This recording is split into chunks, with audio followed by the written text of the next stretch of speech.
Are we live? We are live. All righty then. Welcome to CMO Huddles Studios, the live streaming show dedicated to inspiring B2B greatness. This is your captain, Drew Neiser, speaking live from Silicon Valley today, and it appears we're experiencing a little bit of turbulence. The landscape is constantly shifting, and when economic pressures hit, the pressure on CMOs intensifies.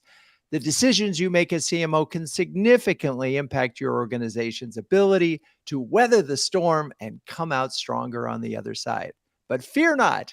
Today, we'll be speaking with three bright minds in marketing leadership who have successfully navigated through storms. We're about to gain some serious altitude in our conversation today. So fasten your seatbelts and get ready for a ride filled with insights. And with that, let's bring on Marca Armstrong, CMO of Passport, who previously joined us on the show to shed light on the intricacies of event marketing and customer advocacy. Hello, Marca. Welcome back. Where are you and how are you? Thanks, Drew. I am in beautiful Colorado, about 20 miles north of Denver. It's a gorgeous day here, and I'm doing well. I'm thrilled to be on the show again. Oh, that's awesome. Well, let's see. Let's just jump in. It's funny. I saw this Gartner report, and it's a little gloomy out there, and the pressures on CMOs to deliver speedy results, regardless of the economy, are enormous. So, I'm wondering how do you share this mandate with your team? It's like, we need to hit new targets, without putting so much stress on them that they go, okay, forget it. Yeah, so I think the key when we are in this turbulent environment is to keep it in small chunks, right? I mean, at the beginning of the year or last year, we set out our KPIs for 2023. Those KPIs haven't changed. And to your point, if anything, they've gotten more intensified. But if you continue to go after the team on a daily, weekly, monthly basis and say, where are we with the big number? Like you said, people are going to just lose sight of the horizon and the goal. So what we've done is really focus on what do we have to do this week? What do we have to do next week? And then how does that ladder up to the month? And then let's go celebrate that win. And as an example, just the other day, we had done a webinar with a partner. We had repurposed some content from our largest trade show, and our marketing operations manager put a note into the revenue Slack channel that said, listen, just want everybody to be aware of the results of that event that we just did. We had a record number of attendees. Our partner helped it get us. Thank you all for participating and joining, and making sure that everybody just understands it's important to look at the little things in front of you and not try and boil the ocean all at once, because that's when people do get overwhelmed. Yeah, I love that, and it's reminds me of a particular difficult time at my company. We just had to do Happy Fridays, where we would find anything to celebrate. This was in the agency business in like 2008, when it was particularly grim. So I love that, find the little moments, try to gain perspective. I'm also reminded of a situation that I saw at a large company where a new CEO came in. Business was tanking because of a recession, and the CEO insisted on meeting with the direct reports every single day to see what they were doing to drive sales.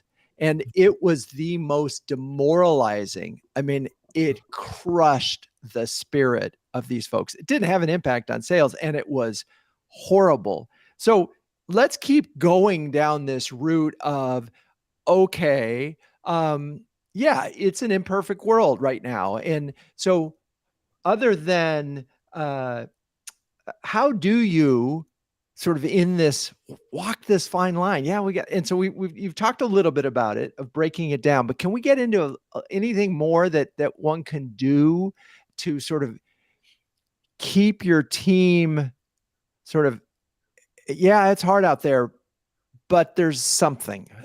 Right. Well, so I think, one point that you just said, keep the team. And I've reflected a lot on this in preparing for this conversation, because when I started at Passport, it was the 10th of March, 2020. And I came into a high growth SaaS business And then guess what happened on the 13th of March that year, right? And so since then, we've not only had a pandemic, then we had the Great Resignation, then we had, this scary, like, is the recession coming?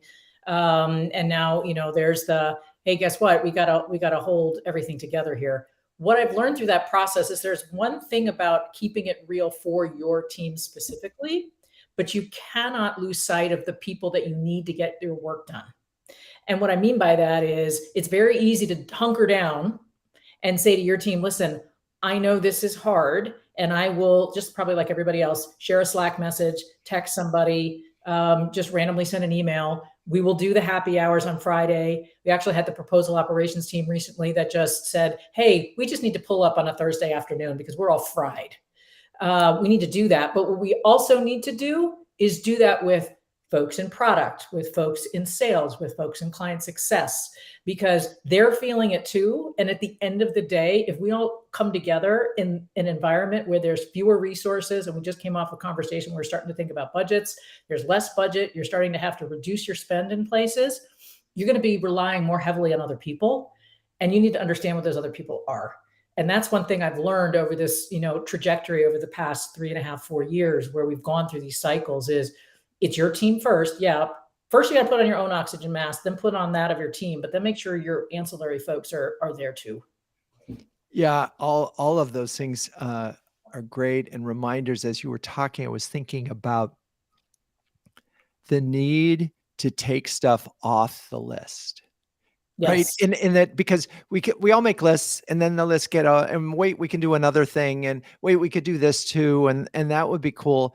And eventually all of those ideas were good, but the next thing you know is that the boat tips over. Right. Oh, we love to boil the ocean. I mean, Passport's no exception, right? We started the year with strategic priorities that probably went 25 slides deep. And so now it's down to, what is the core go-to-market, right? Where is the revenue going to come from? Who are the customers we need to go after? Where is that white space within our customer base? Let's focus our programs and our marketing and our sales efforts there, and just keep it simple, right? I think there's something to be said for keeping things simple and not trying to overcomplicate. And again, I was encouraged by the conversation we just had in the last huddle around, listen, we all like shiny objects because we're marketers and we're creative people, and we want to make sure that we're using the tools. But sometimes having all the tools doesn't mean you're going to be more successful. Yeah, it was interesting. Thanks for referencing that conversation. So we just we had a huddle today, and the conversation was both about MarTech and what you could trim, and AI in terms of where that might create some efficiencies. And it was interesting because a lot of folks are looking at tools that they were excited about 3 years ago and saying, I don't know if there's an ROI there. And the other part of that is the time suck that it takes for employees to learn it, to use it, and so forth. So Right. I have to comment on the fact that you had 25 pages of strategic initiatives, which and just so if you can get it to one page, and everybody knows that they're on that same one page, you can't get everybody on 25 pages. Well, what happens is everybody has their own. Right. So, marketing had one, government relations had one, client success had a couple, sales has a couple, right? At the end of the day, it's, what are we going to do? Back to how you started this, the questioning. What do we have to do to meet the revenue number without beating a stick over everybody's head that says we have to meet the revenue number? Because to your point, that's just demoralizing to a group of people. And I've been in those calls too. It's, what are the activities and the things that we're committing to do? And let's chunk those out so that then we can come back and report in on a revenue call on where we are, and making sure that you're working together.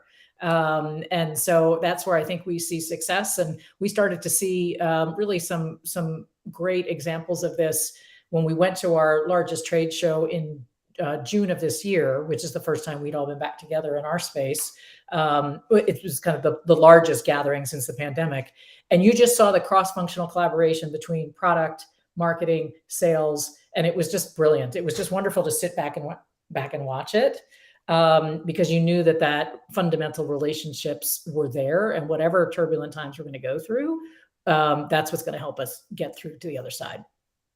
Yeah, and I'm curious about that because you mentioned there you are face to face, and so much of the, and I'm going to bring this up in our conversation tomorrow with Kim Scott and Radical Candor, because so much of leadership involves sort of brief face-to-face encounters. It's like the review process is clearly broken, and often are these confrontational, very painful, scary moments for employees, and not necessarily a moment. Whereas the notion of a quick interaction, hey, you did a great job on that thing, or a casual attaboy, or what we used to call it for soccer when you're coaching little kids, is the compliment sandwich. Hey, that was good. Maybe fix this, and that was good, right?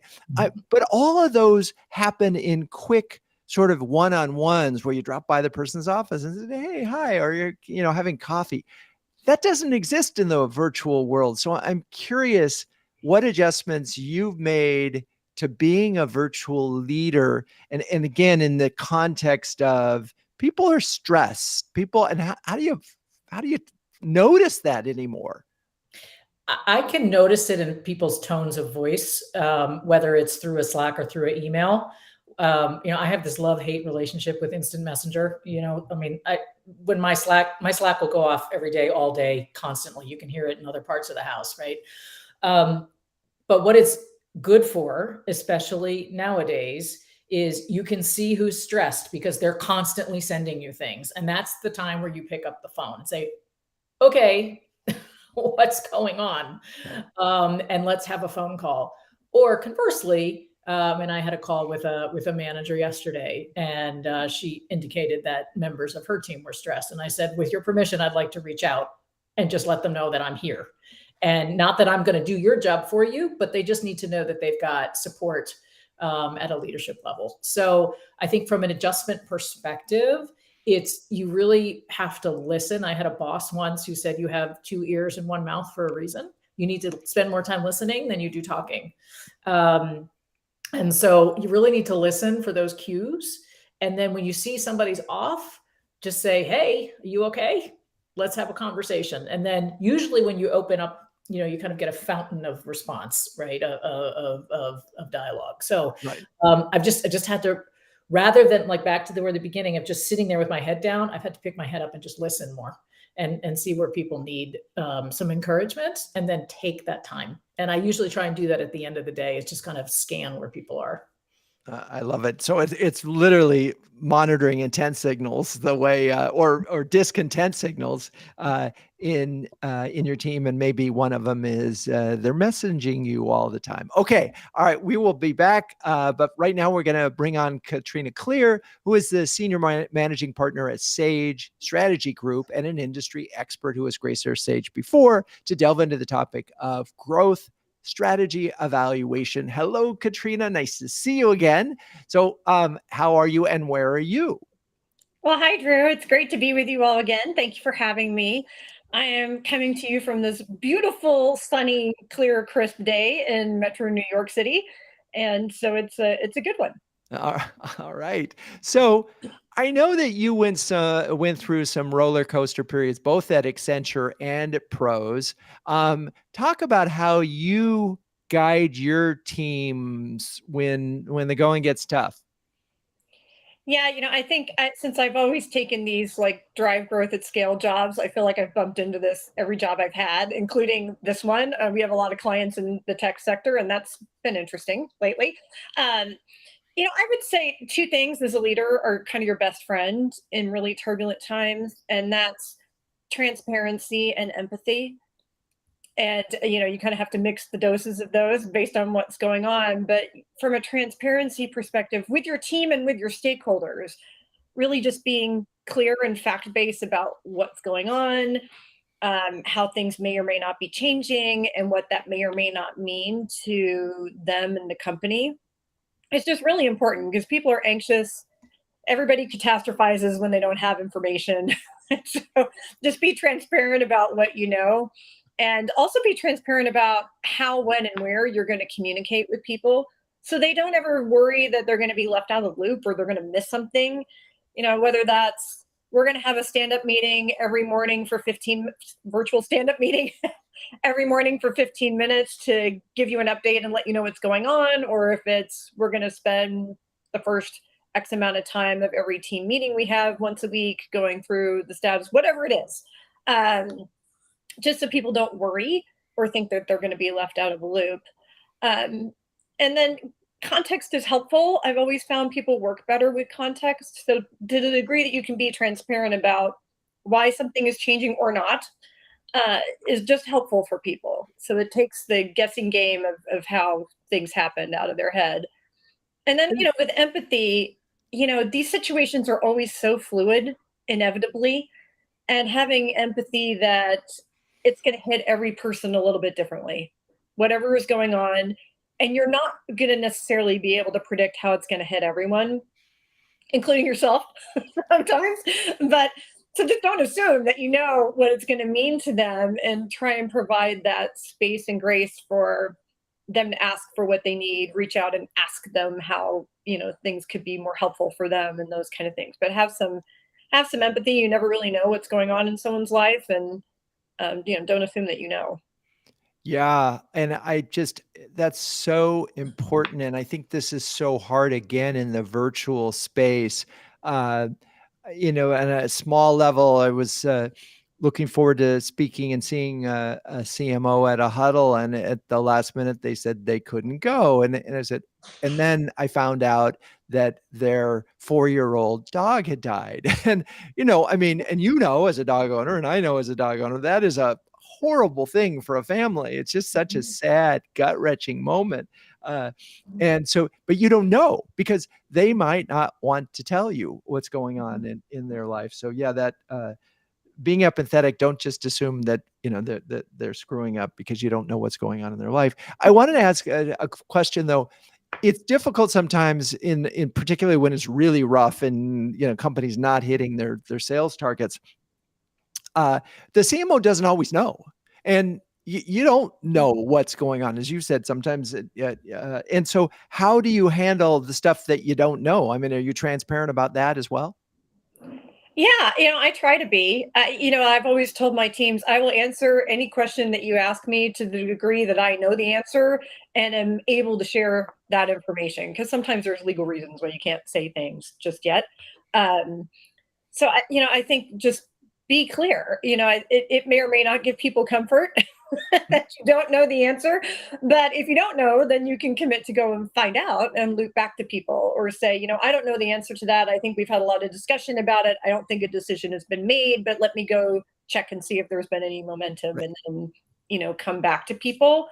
But usually it's helpful just to remind people that we all really want the same things at the end of the day. I found, we all want the company to do well. We want our customers to be happy, and we want our employees to be happy and engaged.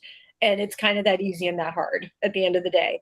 So, but reminding people that we all really do want the same things, I think can sometimes take some of the tension out of the air for people, that we actually have more that we're doing together than things that might be pulling us apart. Well, and let's explore that. An interesting phenomenon I've noticed in huddles. So 3 years ago, 2 years ago, even though once the sort of COVID mode and we all went virtual, a lot of companies were doing okay in B2B and in 2020, 21. There was a period where there was no business, and then things were pretty good in 21 and 22. What I've noticed more lately is CMOs saying, the sales guys aren't making the target, or they're not using the tool, or they're not doing this. And so there's this finger pointing that's going on, and a search for scapegoats that you see, particularly when, again, we're not hitting our sales goals. So one, I'm curious if obviously that's an issue that CMOs have to grapple with, but with this finger pointing, is there a way to shield your team, but at the same time to encourage them to find solutions, like, oh, don't listen to sales, but better, get on this and solve this problem? Yeah, I wish, whoever has the magic bullet to that situation, I think would be able to retire very early. But, missed revenue targets are every CMO and CRO's worst nightmare, right? It's just awful and demoralizing and upsetting.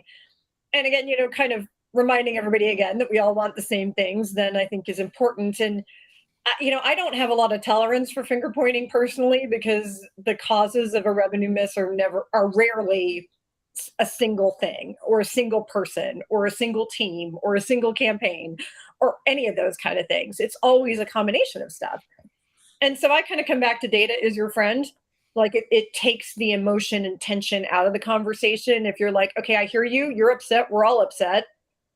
So let's get back to the root cause and let's get into the data and figure out where we can actually affect change, because none of us want to be in this situation 1 second longer than we have to be. So that can help people redirect.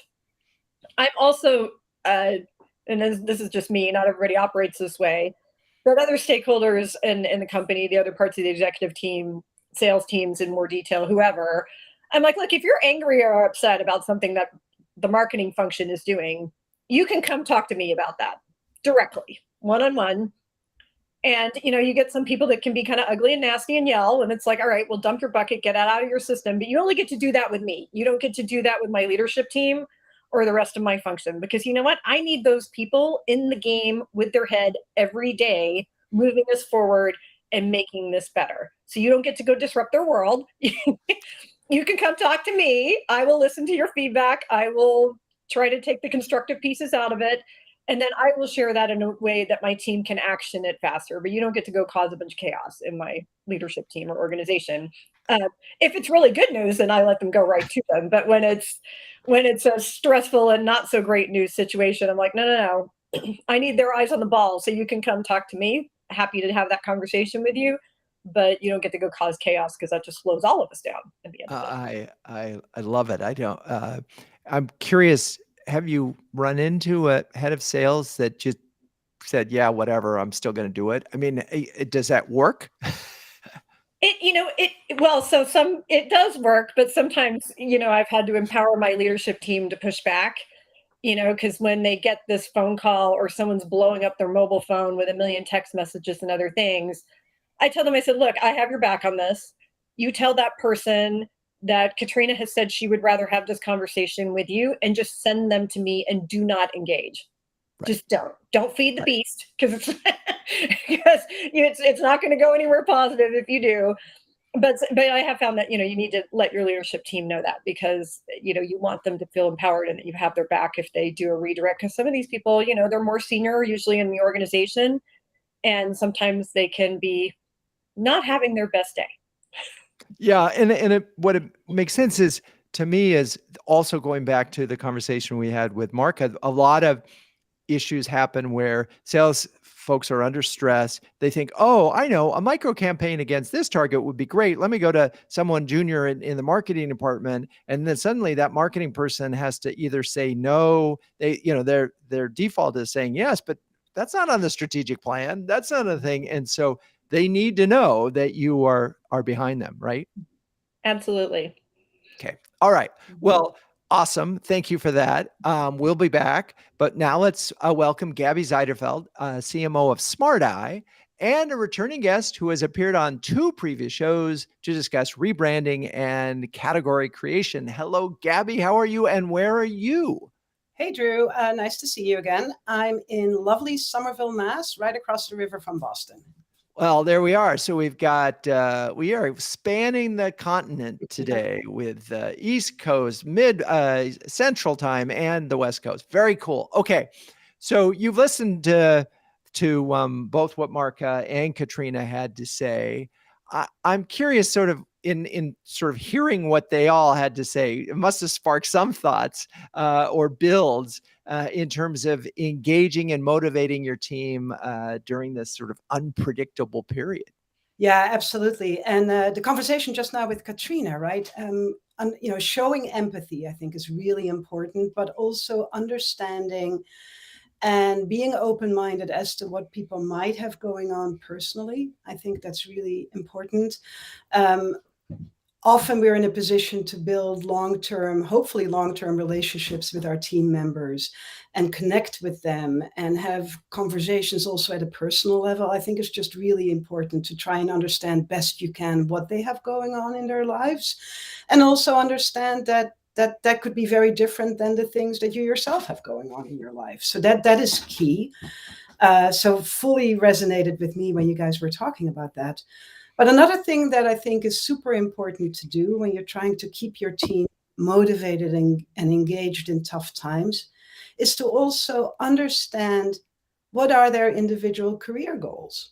What do they want out of their career? Where do they want to end up? Not maybe in that proverbial 5 or 10 years from now, but maybe a year from now, 2 years from now. Do they even want to stay in marketing, or would they love to hop over to another domain? Do they love just being an event manager and do that really well and manage all the events? Or do they want to have my job at some point in time in the future? So understand what their goals are and then figure out ways to help get them there. So with all my direct reports, I work on professional development plans. We set goals. We set and agree together on opportunities where they can learn and get exposure to new things they haven't done, either in the marketing domain or to build further business acumen or to develop as a leader. So I think that's also super important.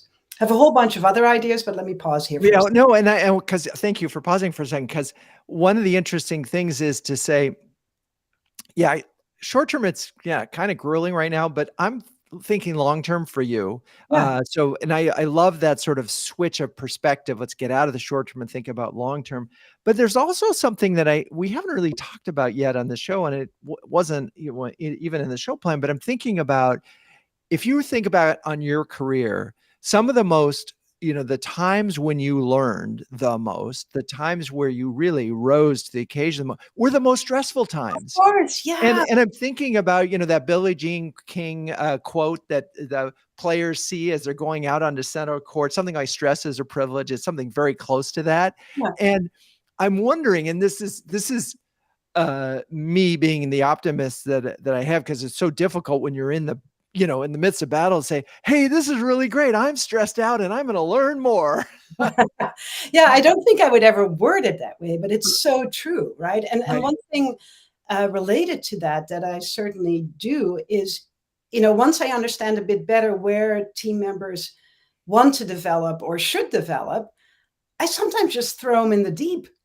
If there's a type of project going on, then they've never done it before. You know what? You're the project leader. And it doesn't mean you swim solo, right? I make very clear that I'm there as a sounding board. I can help guide them. I can help coach them. If they're not quite sure how to do it, I'll help them with it, as will other team members who've maybe done this before.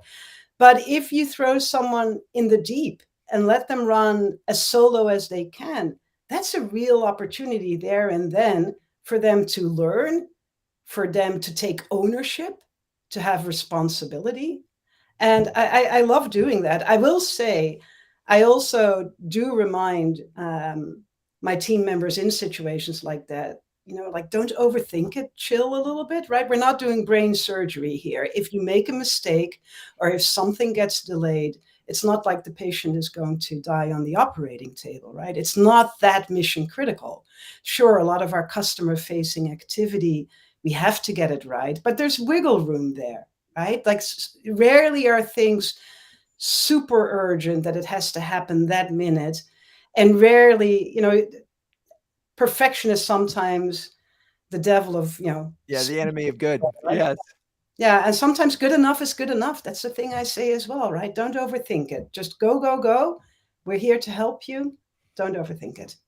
And while you were talking about the empathy and really understanding what's going on in people's life, I'm aware of situations where an employee in a group is not pulling their weight, and they have lots of things going in their personal life, but whatever reason, they're phoning it in, and they're 50% as productive as they are supposed to be. And there's that moment of, gee, I'm sorry things are bad in your life, but the rest of the team is carrying the weight of that. And I know this is a very particular scenario, but it happens more often than you think. And so I'm just curious if you've encountered that, and what do you do? Yeah, I have encountered it a few times, thankfully not too recently. But I think again, leading with empathy is understanding what is truly going on there. And is it a moment in time, right? Is it maybe a child got very sick and they need to have surgery, but after the surgery and recovery period, the child is projected to be fine, going back to school, everything will be normal, right? That is one of the most stressful things a parent and employee can go through. And of course, as thankfully I work at a company now too, where it's always family first, and that's my ethos as well. But it's a discrete moment in time, right? And you have to support your employee through that as best as possible. And in as far as an employee wants to talk about the situation with other team members, you can explain it to the team and just rally. And we've even with short-term emergencies people have, right? Oh my God, COVID at the daycare is closed. I have 2 toddlers at home. Don't you worry, we got your back. And that's what our team Slack channel is all about. Like, ugh, sorry, your daycare is closed again, but don't worry about it. Let me know what I can do for you. We got your back.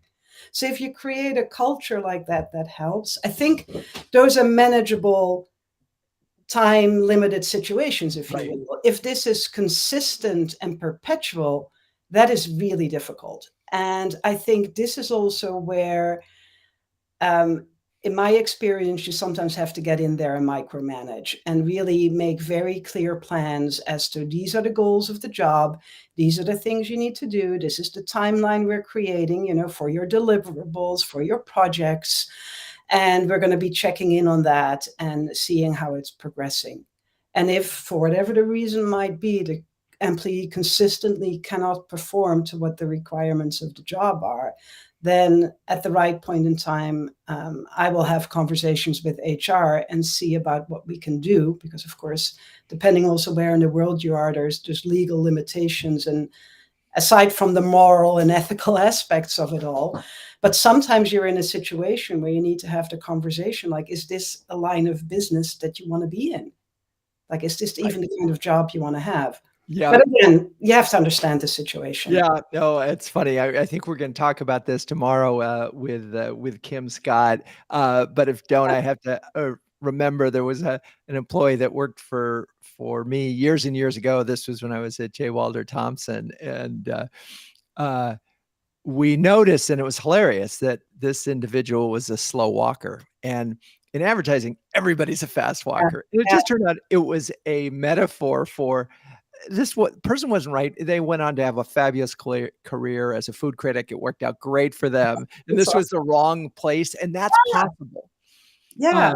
Sometimes it's just the wrong fit, or the type of company, or the pace of the company is just not how personality-wise you work effectively. So, all right, I have one more question before we go to our CMO Huddles break. But so this is an interesting one, and maybe we get the opinions of everybody else afterwards. But you're at a startup, not a startup, but a smallish company that is, and small companies often think of themselves as nimble and being able to change direction and so forth. And when we talked with Marca at the very beginning of this conversation, you want to set a strategy and you want to follow it, but we want to be nimble. But nimbleness can stress out your team. So talk about, maybe you could share a time where you had to change direction quickly and how you brought your team along with you. Yeah, actually recently, or at least I would say this year, we had come to market with a new product. So essentially it's our driver monitoring software, but now bundled with hardware, so that we have a complete end-to-end system that can be deployed in vehicles on the road already today, like let's say fleets of trucks or whatnot. However, supply chain disruption, right? We just couldn't get the parts to build the hardware. So we had quite a bit of backlog of demand. We just physically couldn't deliver the systems. So we had a very deliberate conversation with the business area leader saying, like, listen, we really got to dial back marketing here, because if we keep promoting this product and generating demand, but we can't deliver, it's going to be damaging to our brand. So even at the CEO level, everyone agreed, let's just put it a bit on the back burner, right? Not completely stop, but slow roll it. And then at that point in time, when we can actually build and deliver the systems, we're gonna dial open that marketing spigot. And that moment that we could turn it on came quite suddenly. And okay, questions about could we have planned better and could we have communicated better internally? Sure, a little bit of that, but it was also a serendipitous in that suddenly certain parts came to market and we didn't see it coming. So now we can build these systems and whoa, we got to go all in on our marketing. We had already drafted a plan. We had already created some content. We had already assigned a person on the team who was going to be the lead on that marketing campaign. And for that person, by the way, it was the first time they ever did something like that. So that was their growth opportunity. But it came so sudden that everyone was wrapped up in other things. So we had to have meetings on where we could dial back. And again, you talked about it earlier. It's all about prioritization, right? And something's got to drop sometimes. So we dialed other areas back and then had a lot of conversations with the team. Okay, these are the things we need to do for this particular product launch. This is the prioritization for that. All hands on deck.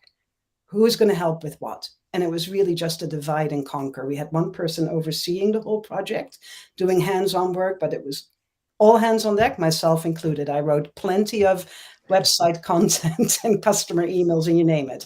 So that's how we did it. But everyone understood what the opportunity was. I also explained to them why this was happening. And I made very clear that if you're working on this, something else is going to come off your plate and I'll help you decide what that is. Yeah. And I think that's the key summary in all of this is you can't, if someone's got 5 priorities and then you suddenly say you've got to take add another one, something has to come off. And I think that's so. All right. Well, it's time for me to talk about and actually for you all to talk about CMO Huddles. We launched in 2020. CMO Huddles is a close-knit community of over 200 highly effective B2B marketing leaders who share, care, and dare each other to greatness. Given the extraordinary time constraints on CMOs these days, everything about CMO Huddles is designed to help leaders save time and empower them to make faster, better decisions. If you're a senior B2B marketer and need a shortcut to B2B greatness, take a second to sign up for our free starter program at cmohuddles.com. Okay, well, we happen to have 3 veteran huddlers with us, Gabi, Katrina, Marca. You're incredibly busy marketing leaders. I'm wondering if you could share an example of how CMO Huddles maybe has helped you save time in a critical decision moment or in another way. Let's start with Marca. So I'm going to this has been a consistent theme, Drew, but what I find with CMO Huddles is that if you are questioning anything around a tech stack or a way of getting something done and doing it efficiently, participating in the Huddler program is a great way to pick the brain of your peers and say, hey, what have you tried? How have you done this? And I think, the conversations that we've been having about AI and what people are doing there, I mean, that has been fantastic, I think, for everybody in terms of the learning curve. And some people have gone full force into it and others are kind of crawling, walking, and running. But the knowledge sharing and knowing that, hey, you're not alone in trying to figure this out has been super helpful. And the ability then to reach out to people offline, which people have reached out to me on certain occasions for whether it's a job description or help with how they manage the situation. And I've reached out to others around like tech stack requests or feedback. I love it. Okay, great. Thank you for that. And Gabi, how about you? Yeah, I think, Marca, you put it really, really well, but definitely vendor referrals, right? So if you're trying to outsource to an agency or hire a vendor for a specific project or some new technology you want to buy, get referrals, learn best practices. How have others done it, right? There's rarely a need to reinvent the wheel. What we're doing, others have most likely done it before. So I lean into that heavily just to get ideas and expedite the work I'm doing.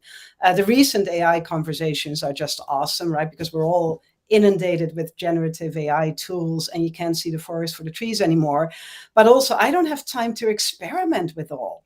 And even in recent conversations, Drew, when we met in Cambridge in person, was it last week, maybe the week before, people are mentioning these tools and how they're using them. And I'm diligently taking notes and sharing that with my team, because now out of all this stuff out there, we can hone in on that and give it a shot. So that I love. Very I love it. efficient. And that's exactly right. I mean, this is where we're trying to help you all save time. Yeah. And that reminds me, I have to review that transcript and make sure that I get the list of tools that were shared. Katrina, anything you want to throw in here?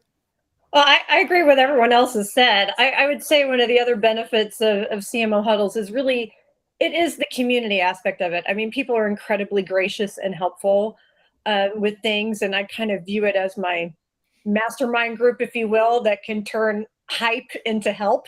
So, Gabi mentioned AI, so much hype, so much going on. It's like, okay, I don't know, how am I going to get my head around this?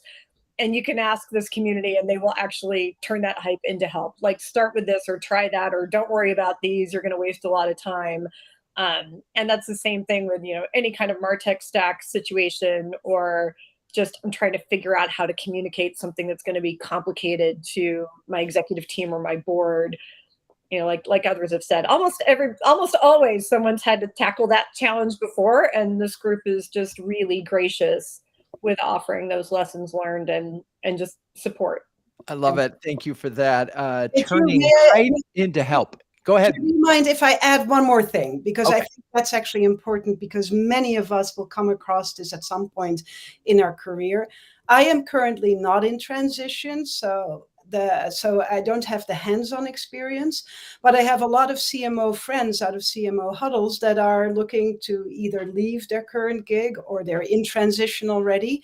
And there's a lot of emphasis on supporting those CMOs as well. I know you have a special huddle for them, but also what I love, and we see this on the Slack channel, is many of us get approached by recruiters for roles they're looking to fill, and it might not be the right role for us, but I'm sure as heck going to share that in CMO Huddles because it might be the right role for another CMO, right? So kind of supporting those of us that want to make career transitions, I think that's super awesome as well, because we're all going to be there at some point.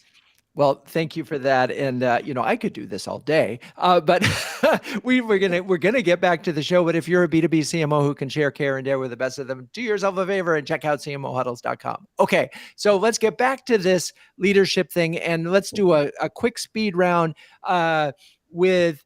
Give two, we've talked a lot about empathy and so forth, but most important leadership qualities when navigating through uncertainty and change. Just one from you, Marca. Patience. Gabi. Clarity. And Katrina.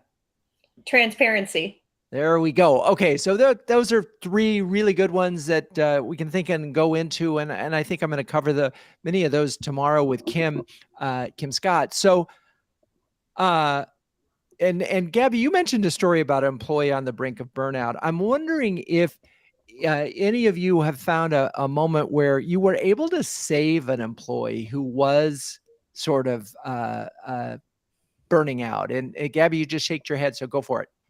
Yeah. So, and the learning came from a situation where I couldn't help the person because it happened so unexpectedly, and no one ever thought this person could burn out. They just imploded, and it gave me a lot of. This was earlier in my management career, and it gave me a lot of time to reflect on that. Right. So, what I do these days is as I get to know team members, I make very clear that yes, the nature of our work is stressful. The nature of our industry is stressful. At times we'll work really hard and at times it'll be less chaotic. But if you're consistently overloaded and consistently stressed, that is not good. And if you're beginning to notice that, let me know as soon as possible. And actually that did happen. I think it was about 1.5 years ago, where an employee came to me and they were getting super stressed out and beginning to notice things physically. And we really unpacked what was it that was stressing out this person, what was happening, and it were certain types of projects they had gotten dragged into. I was able to kind of reallocate resources and get that off that person's plate, have someone else who wanted to take it on. I got HR looped in, right? People and culture, so that we could make sure that our head of people and culture could chat with them as well. And we kept monitoring it. And because we acted right away and we asked the employee to give input in fixing the situation themselves, it ended up working out really well. And I was happy with that, but monitoring it still. That's awesome. Okay. So what about your own mental health? I mean, I do coaching, and I often and I call it a little. Some of it is it's part shrinkage, but that's a part of it. But what are you doing to maintain your work-life balance? Because everything, and we all know 10 years ago, we might have woke up in the middle of the night and sent an email at 3 a.m, and hopefully we're not doing that anymore. We're saying, hey, well, it arrives in their inbox at 8 a.m. But what do you do, and how do you monitor to make sure that you're not so stressed out? And let's start. Mark, any thoughts there? Yeah, I'm smirking, Drew, because I send emails in the middle of the night, but I actually send them to myself. I don't send them to other people because I'm fearful that I'm going to forget whatever was in my brain. Right. And so to that point, I had a good friend of mine turn me on to the Calm, CALM app, which is a meditation app for anybody who wants to try meditation. I have always spent my life exercising and participating in athletics all through college and even graduate school. But I got to a point where even going for a walk or a bike ride, my mind was still worrying. And so I needed to find another way to start to tune it off. And the Calm app is great because it checks in with you. It's like, how are you doing? And you're like, I'm really stressed. Okay, let's go 15 minutes in a corner, right? And here are the exercises that you're going to go do. And it's actually done wonders for me to just take a break. Yeah, and I have to. I'm all in on Calm, both personally and know others that have gotten value out of it. Try very hard to set a limit for myself when I look at email. It's stopped like at whatever it is, 9 o'clock in the evening. I'm not going to check that device again, even though I know that an endorphin rush awaits me if I did. But I think the key here on this, and we've talked about this in Huddles, is you have to lead by example. And if you're somehow demonstrating your work-life balance and you're finding a way to stay calm, it rubs off, right? And they see it. I'm curious, Katrina, any thoughts in this area of work-life balance? Yeah, I mean, I think you do need to lead by example, and you do have to take care of yourself. I mean, I'm somebody that thinks better when I'm walking or doing something.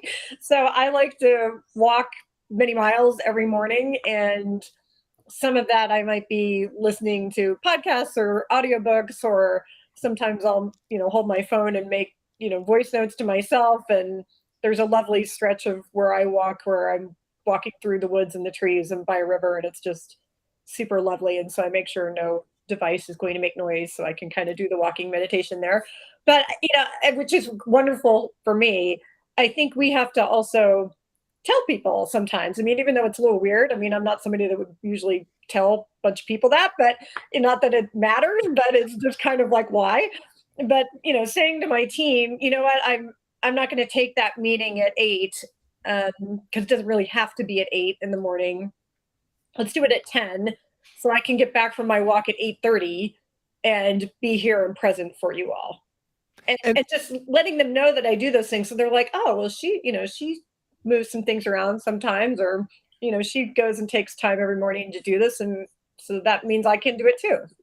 Yeah. And I think that's an interesting moment. It's like, do you put on your calendar as the CMO, hey, I'm taking a walk here? And, because they all know that you're putting in the hours. There's not an issue there, but it's 4:30 on a Thursday and I have it on my calendar, nature walk. And so I'm curious, Marca, in the interest of transparency, everybody can see your calendar. Do you put personal time things on that so people can see it?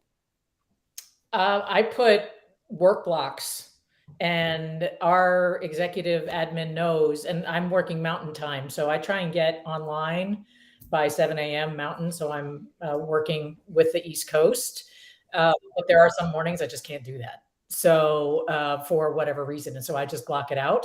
And she works around my calendar, and my team knows, oh, yeah, Marca will be on at 8 Mountain, 10 Eastern. For the most part, I try and keep the Eastern hours. But the thing is, I make sure I log off by 4 o'clock, because it's 6 o'clock on the East Coast. And by then, I hope you all are spending time with your families, right? And not me reading my email. So yeah, I block it off. I'm not bashful about doing that.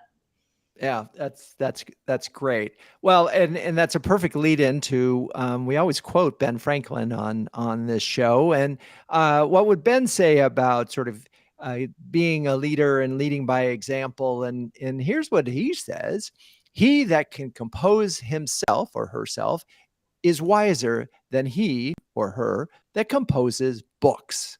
So there you go. And it was funny because I was going to ask you, who are the thought leaders or specific books or resources that have influenced your leadership approach? So that will be a good segue for that. Any thoughts? I'm a big fan of Adam Grant's work. I mean, he's got a lot of articles as well as longer things. And I like how he's very balanced in what he talks about. And it kind of can give you some brain food to stop and think for a minute and usually figure things out. Awesome. Okay. Adam Grant. Anybody else? Marca, Gabi, and people that you... Yeah, +1 on Adam Grant, but also, frankly, on a more pragmatic level. And this, I don't want to be too cheesy plugging CMO Huddles too much, but I have over the years built up this group of CMOs that I go to for advice and ask them how they do things. And I just find it pragmatic and helpful to connect with my CMO peers and learn how they handle certain situations or address certain challenges. So I love it. Marca, before we go on to final words of wisdom, were there any thought leaders that you follow that you find particularly helpful?